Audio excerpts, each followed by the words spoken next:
KD Estrada pamacho para kay Alexa Ilacad.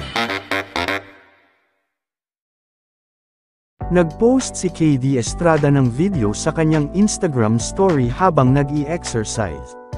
Natuwa ang fans ni KD dahil ang cute raw ng kapamilya singer-actor. Syempre ang KDLEX fans naman nila ng ka-love team na si Alexa Ilacad ay sobrang tuwa. Nagpapamacho raw si KD para kay Alexa.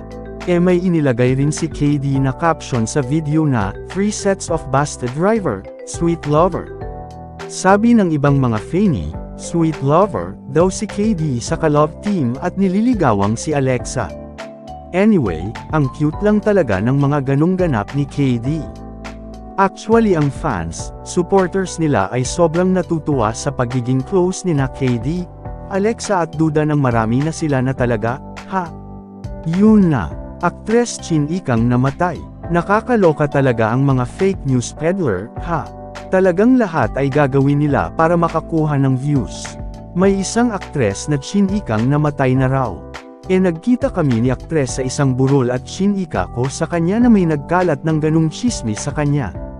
Nakakaloka naman.